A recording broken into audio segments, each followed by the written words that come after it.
Okay student, आपके सामने अब नेक्स्ट क्वेश्चन है, question number 38, support material chapter second. ठीक है, बड़ा ही इंपॉर्टेंट क्वेश्चन है और ये एग्जाम में कई बार आया हुआ क्वेश्चन है, तो उसको मैं अच्छे से ब्रीफ कर रहा हूँ। आपको यहाँ पे ये कहा गया है कि एक पी एक्स है जो कि ए एक्स क्यू प्लस में b x square plus x minus 2 के इक्वल है।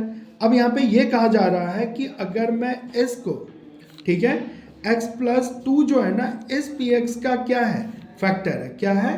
फैक्टर है। तो यहाँ पर आपसे ये बोला गया है कि यहाँ पर x प्लस 2 इसका फैक्टर है, ठीक। और दूसरे स्टेटमेंट में क्या कहा गया है कि अगर x माइनस 2 से इस px को मैं डिवाइड करूं तो आपके पास रिमाइंडर 4 आ जाता है।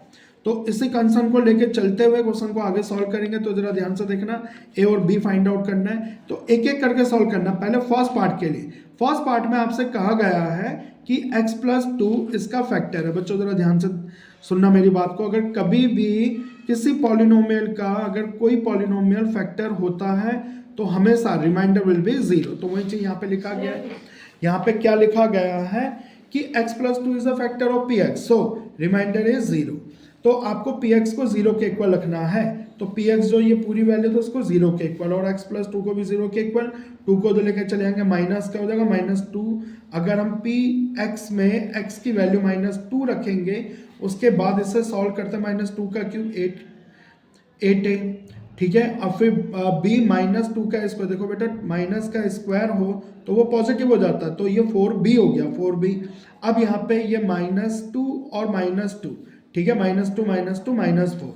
अब यहाँ पर ये सब क्या है, 0 के इक्वल है। 4 को हम उस साइड लेके चले जाएंगे तो प्लस का हो जाएगा। इन दोनों में क्या कॉमन है, 4, 4 कॉमन ले लिया तो 2a प्लस में 1b। 4 से 4 को अगर हम कैंसिल करेंगे तो 0 नहीं लिखना, क्योंकि 4 इसके नीचे आएगा, ऊपर नीचे कटेगा तो क्या बचता, 1। अब यहाँ पे 1, देखो यहाँ पर आप लोगों को एक इक्वेशन बनाना है, या तो a को सेपरेट कर लो या b को हम सेपरेट करते हैं, 2a को उधर ले जाएंगे, प्लस का हो जाएगा। तो यहाँ पर ये इक्वेशन फर्स्ट दे दिया। आई होप आप लोगों को इसका फर्स्ट पार्ट अच्छे से समझ में आ गया होगा। मैं फिर से एक बार इन शॉर्ट इस पार्ट को समझा देता हूँ। आपसे ये बोला गया कि बेटा x प्लस 2 ना px का फैक्टर है, तो रिमाइंडर विल बी 0। तो रिमाइंडर 0 होता है तो हम px को 0 के इक्वल रखेंगे, और ये जो x प्लस 2 है ना, यहाँ से x की वैल्यू निकाल लेनी है आपको।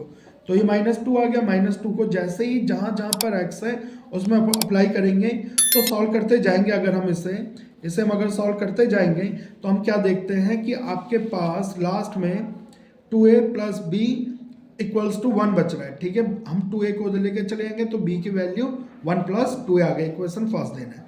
तो उसके सेकंड पार्ट में आपसे बोला गया था कि अगर x माइनस 2 से हम इसको डिवाइड करेंगे, x माइनस 2 से अगर हम इसको डिवाइड करेंगे तो रिमाइंडर इस बार 4 बच रहा है। तो देखते क्या होता है, अगर x माइनस 2 से हम px को डिवाइड करेंगे तो रिमाइंडर क्या बच रहा है आपके पास, 4।